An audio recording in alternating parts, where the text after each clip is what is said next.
And now we had Ebola breakout. Now we've got measles breaks. This is bird flu, because they were some of the other people that got fired. The USDA firings. Yeah, no. And he's like, oh, well, wait a minute. Like, this is just literally not even partisanship, in my opinion, at this point. You too. Good morning, good noon, good night.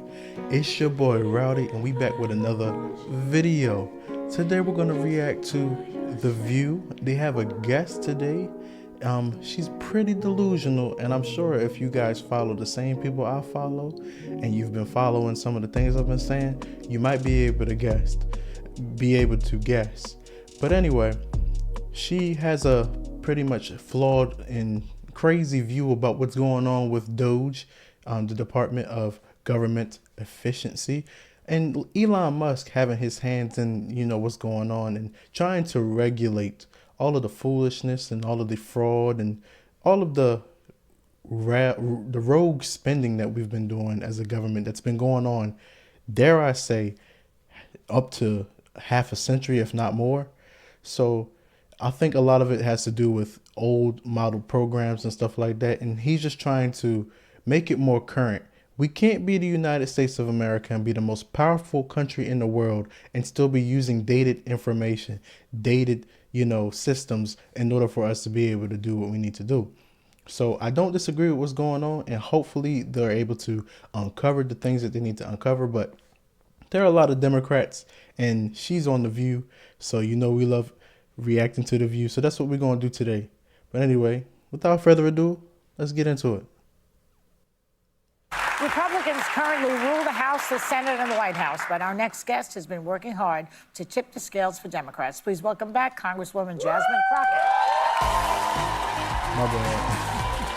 There we go.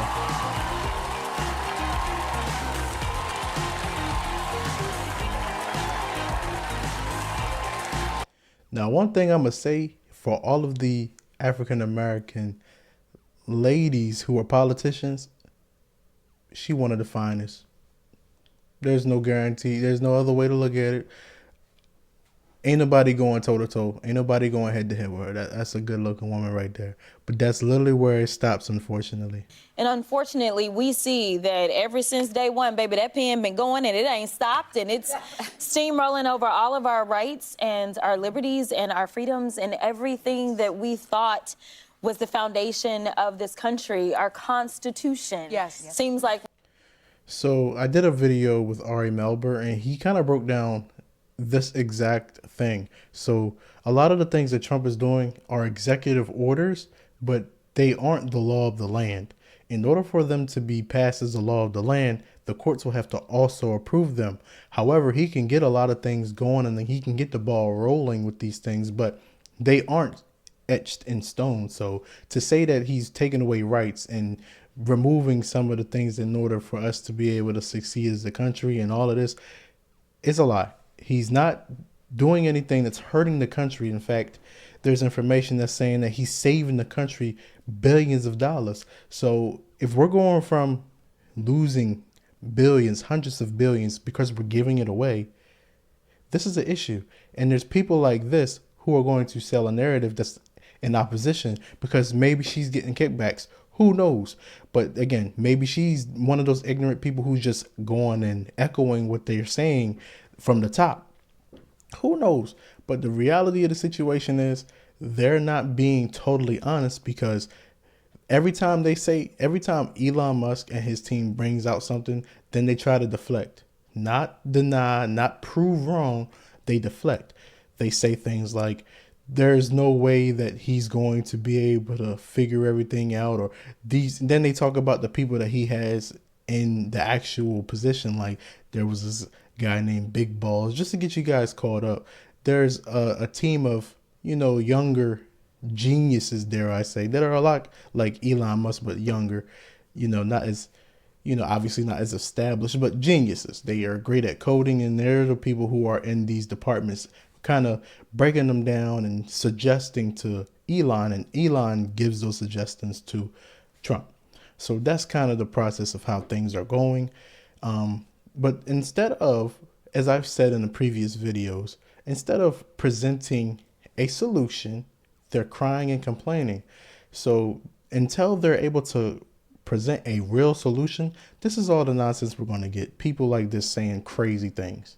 We're saying, well, nope, with a pen, get rid of the Constitution. With a pen, get rid of impoundment and other laws that exist. Do you think that Americans just didn't believe that he would go with that Project 2025? Or what? What was that? I mean, he said, I don't even know what it is. Remember? Oh, I remember, honey. Yeah.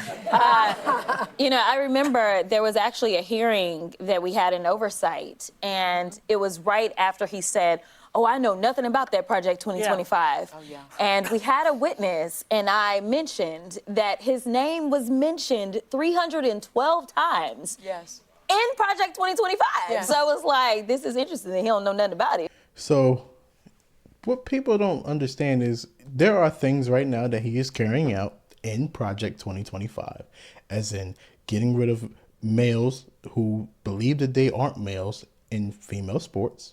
So basically allowing women to have free autonomy over their bodies and freedom to be able to compete against people of like gender in those sports. He's depleting and going through the government for foolish spending and fraud and all of this nonsense that he's doing right now with Doge. He's also getting rid of a lot of these regulations in these certain states, and he's trying to kind of, not necessarily getting rid of regulations in the states, but he's kind of trying to turn over all of the things that are more federal. He's trying to make some things more state run and putting more of the onus and responsibility on each state.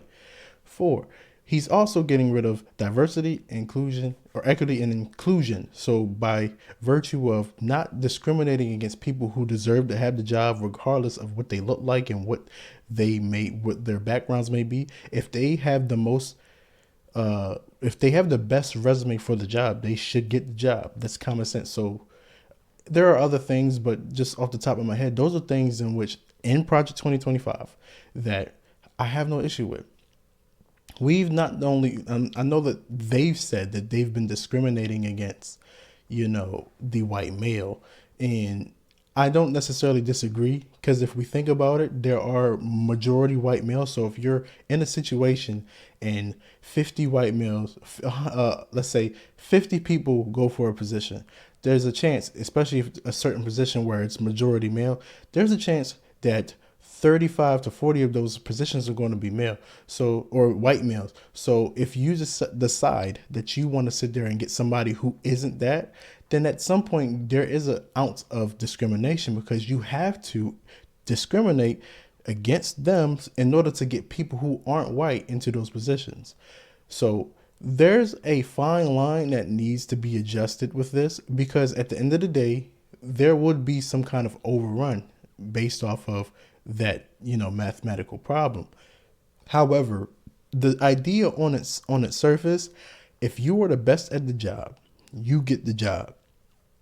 We do not need to factor in your race. We do not need to factor in who you want to sleep with. None of that is relevant. What you want to identify as, although there's only gender is going to be mirroring sex, so you only got 2 of them now. But that's a story for another situation. But anyway, so all of the things that are starting to become things now are what we did vote for. And also, to add number 5, immigration. So we have been having these issues for decades, dare I say, like I said earlier, up to a half a century. So we've had multiple presidents, several, and immigration has been an issue. It was an issue before Obama. It was an issue during Clinton. Immigration and all of these other things were an issue. So because of that, we are kind of reaping the negative effects of the things that we are trying to get rid of right now. So if the Democrats would have done a better job presenting solutions as opposed to calling Trump who, then we would not be in this position. That's just common sense. The American people weren't looking for who is the most demonic or who is the worst between the two. They were looking for who had solutions for what I felt was a problem. And you can see there are things like trying to take over the Panama Canal and stuff like that. Those may not be certain priorities. However, Who's to say that doing these things won't benefit America and make America even much more powerful than what it is right now? Because we are still 30 somebody $1 trillion in debt. So that's an enormous problem. So for all you people who believe what you're hearing because you have such an issue with is being said by Trump or being done by Elon, we have to factor in there was 4 years that they could have presented better policies. Instead, what we did was try to get, the new American Green New Deal or some foolishness, which would have put us in even more economic ruin. I got a video coming soon about that. But anyway, back to this. Here's the deal. I mean, I think that there are those that just said, I want to do something different. And so we know that typically when people are feeling it, especially in the economy, they tend to just go the other way. The problem is that this wasn't the guy to fix anything. This is the guy that is the king of breaking things, as we can see. Yeah. Well, Congresswoman, Elon.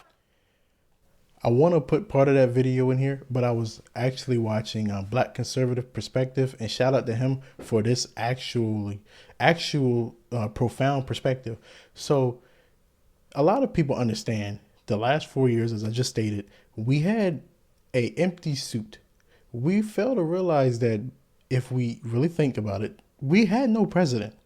And a lot of these people who we do not see, because the value of being able to see Elon Musk is not only do we see him, the rich oligarch that they're talking about, and Trump, the rich oligarch that's the president, we see them and they're telling us.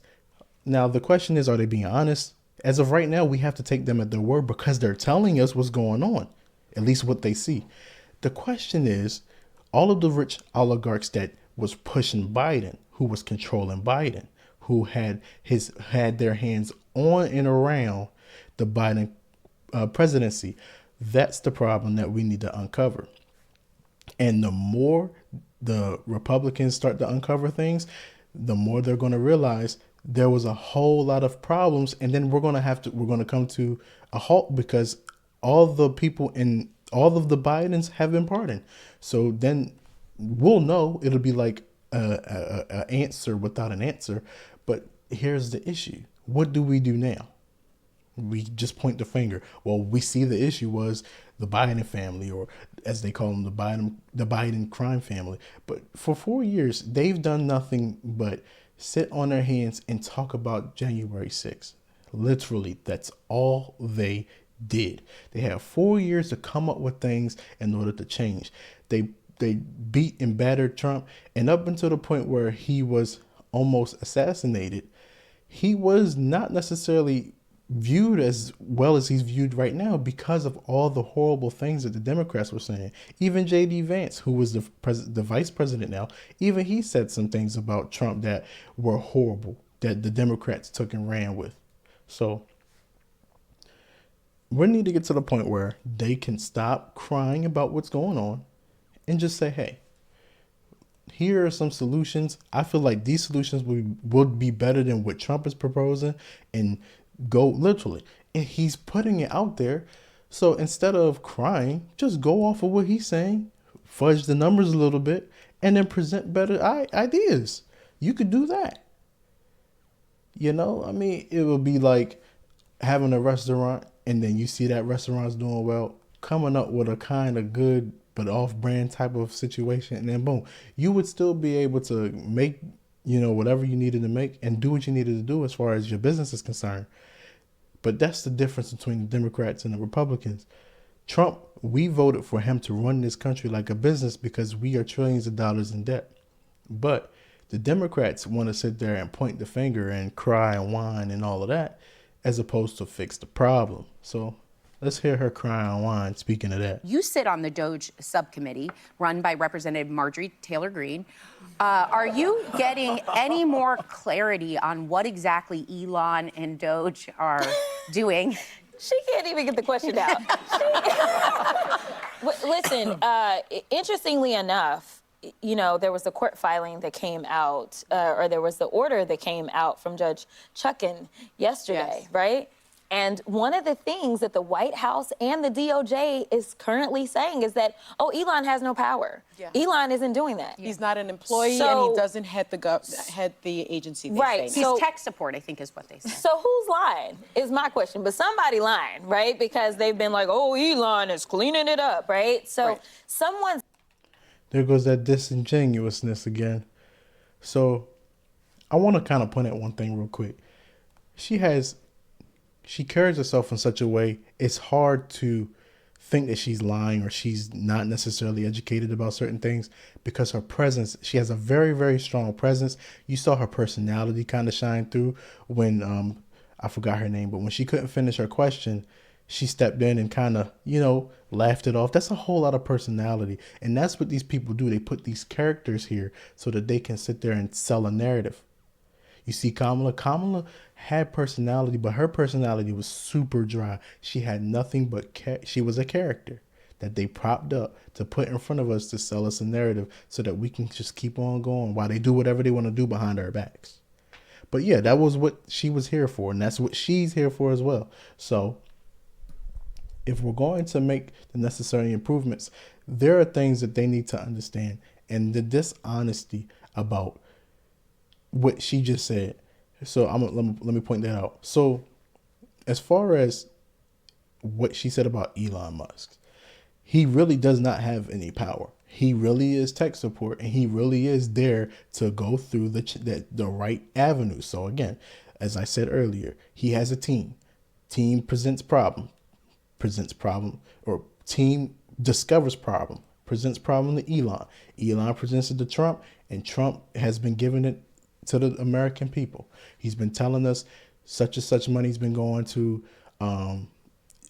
Korea, and such money's been going to such and such place or whatever. So it's not like we have no idea what's going on.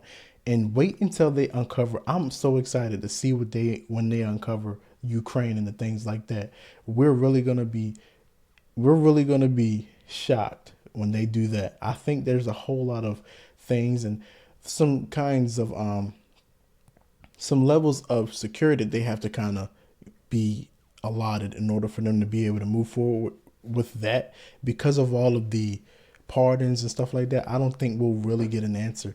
But I'm really waiting to see what is uncovered as far as that is concerned. But the problem is we've never in this country, at least in my lifetime and in most other people's lifetimes, experienced someone who is so ingrained. And so we're going to have to start talking to some of these people that are getting fired. Yeah. And we're going to have to find out from them, who is it that told you that you were experiencing your last day at work? Yeah. Talk to us about these little teenagers running around. Was it one of them? Well, they're doing it. Democrats seem to not be getting their footing on what the message and strategy is to push back. We think of the leaders chanting, "We will win" outside of Treasury, which was widely panned. You've talked about Democrats needing a branding overhaul. Are you satisfied with the approach so far, and what do they need to do to kind of get their mojo back? You know what? I think that just like the rest of the world, we've got a bit of whiplash because for some people, even those that voted for him, they said, well, we've been here before.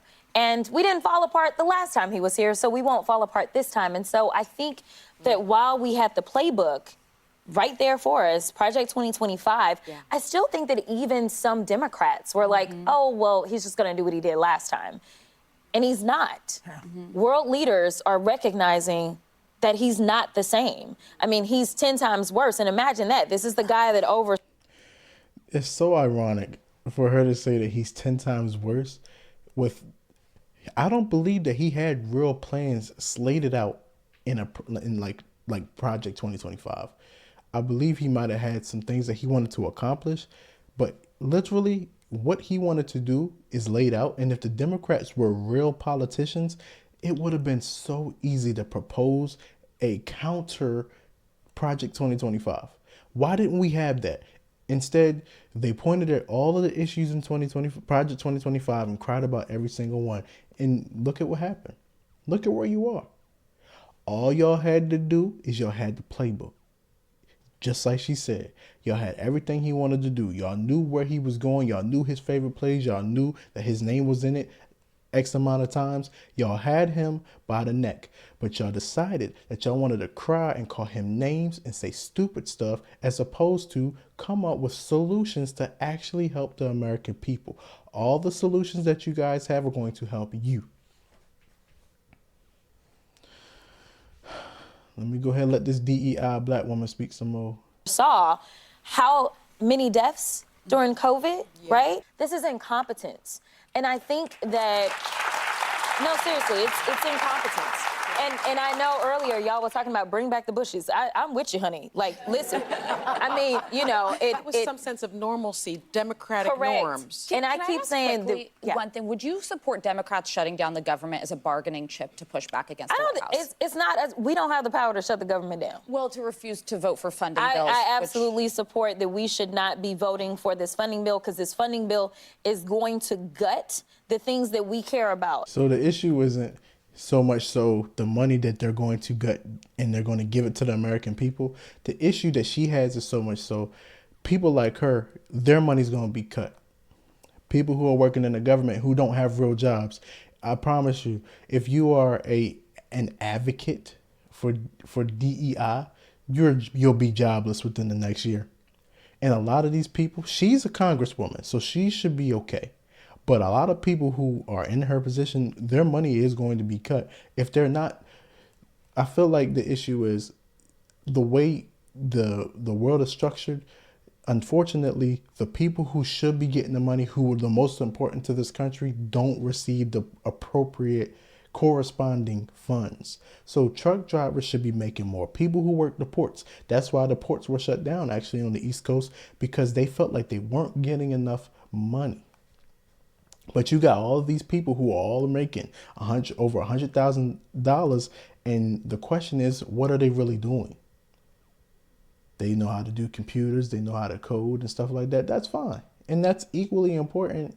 But the question is, are all of the people who are making that kind of money, are they all doing that? No. Are they all as appropriately valuable to the government? No. That's what we're trying to figure out. Who has been fleecing the government? They're gone. So this lying that they've been doing about who's getting what, just watch. We are going to see the bigger whistleblowers about what Elon Musk is doing once he start getting his hands in their pockets. Because at the end of the day, he's not looking to get into Trump is not utilizing Elon to get into the American people's pockets. At least from what they're doing aesthetically, they're looking to give money to the American people from people who do not deserve that money. There are more deserving people, the working class, the people who actually keep America going, the people who deliver the makeup, the clothes, the earrings, the jewelry and stuff like that, the eyelashes, the wigs and all of that. These people wear that they're postured up like she is. There's a man right now, white man, that she has so much animosity against. There's a white man right now driving a truck that's importing all of this stuff. There's a Hispanic man, there's a black man that's driving all this stuff. These women have all this animosity towards. They're the ones bringing this money in. They're the people who are important to this country and to keep it moving. Because if they were to go on strike, we would be in immense trouble. But anyway, I have more to say, but I feel like that is a long enough video. I appreciate you guys, coming along this journey with me. It's been fun. It's been real. Please, if you can, like, comment, subscribe. I want to talk to you guys. I want to get to know you guys. I want to hear what you guys have to say. So please leave a comment. Tell me how you feel about what's going on. If you feel like Elon Musk is crazy, Trump is crazy, whatever. I don't care. Talk to me. Let's get it rocking. But anyway, I'm going to holler at y'all. The next one. Take